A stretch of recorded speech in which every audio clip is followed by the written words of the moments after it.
And so it is, ya ikhwan, that if our sisters are so concerned with marrying a man because he has money, what happens when he deviates? Or what happens if he is a deviant? Because you are so enthralled with the wealth. You are so enthralled with the money, the possessions, the popularity, or whatever he may have. And then because of that, you are enticed by this. And when he deviates, then you fall headlong into deviation because you are attracted and attached to other than the deen and the creed and the belief of this man. I mentioned another example. For those of us, ikhwan, who know of the assassin, the killer, the one who killed Ali ibn Abi Talib, his name was Abdul Rahman ibn Muljam. His name was Abdul Rahman ibn Muljam. And he was from the Khawarij, from the Kharijites. From those people, ya ikhwan, that the Messenger of Allah Muhammad said, Kilabun Nar, the dogs of the hellfire. And after the battle of Nahrawan, after a number of the Khawarij had been killed by Ali and his companions, this man, Abdurrahman ibn Muljam, ikhwan, met with two of his companions. And they hatched a plan, ikhwan, to assassinate Ali ibn Abi Talib and Muawiyah and Amr ibn As. And when Abdurrahman ibn Muljam, ikhwan, entered the city, it mentions in his biography, ikhwan, that he came upon a woman named Fatam bint al-Akhdar. Fatam bint al-Akhdar. And look what it mentions, ikhwan, about her. That she was known to be beautiful. She was known again, ikhwan, to be a woman of beauty. Rather, ikhwan, she was an example of beauty. Whenever people talked about how beautiful a woman was, she would be the example. Fatam bint al-Akhdar. So when he was enticed by this woman and attracted to this woman, and he wanted to marry this woman, and he came to her and he asked her, what do you want for your dowry? Remember, ikhwan, that her father and her brother were killed in Nahrawan. Her father and her brother from the Khawarij were killed by Ali and the companions. So what do you think her dowry was? Her dowry was 3,000 dirham, 3,000 dirham, a servant, and the murder of Ali ibn Abi Talib.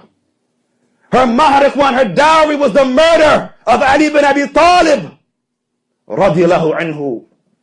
And it mentions, ikhwan, that Al-Farazdak said, Lam ara mahran aghla min Ali. I have never seen a dowry more expensive than the blood of Ali ibn Abi Talib. But the point that we are making here, ikhwan, what we learn from this narration is, look at this woman. She may have been beautiful, but she was from the Khawarij. She was from those who did not have correct understanding in the deen of Allah subhanahu wa ta'ala. So it didn't matter how beautiful she was. Look what she asked for from her dowry. The blood of one of the companions, the son-in-law and the cousin of the Messenger of Allah Muhammad sallallahu alayhi wa sallam. What did her beauty avail her? This man Abdurrahman ibn Muljam and this woman Fatam bint al-Akhdar were made for one another. Both from the Khawarij, both filthy, both despicable in the understanding of the deen of Allah subhanahu wa ta'ala. But you, O Ahl Sunnah, these individuals, ikhwan, from the people of innovation, are not made for us. They are not our spouses. They are not those who we should be seeking in marriage. Rather, we should be looking for the people of religion, sound character, upright conduct, looking to marry those who have proper understanding in the deen of Allah subhanahu wa ta'ala, those who ask for noble dowries. Like we find in the narration where the woman married the Sahabi for what he had from the Quran. Noble, honorable, upright companions of the Messenger of Allah Muhammad sallallahu alaihi wasallam. And we marry those who follow their methodology and those who follow their creed. And we avoid marriage with any of these individuals of corrupt understanding and weak understanding. But that starts with us putting priority. That starts with us, ya ikhwan, putting a premium on aqeedah and creed. So I say to my brothers and I say to my sisters, the next time you go to sit for marriage, the next time you go to inquire about marriage, let you find out about the deen. Ain Allah. Man Muhammad.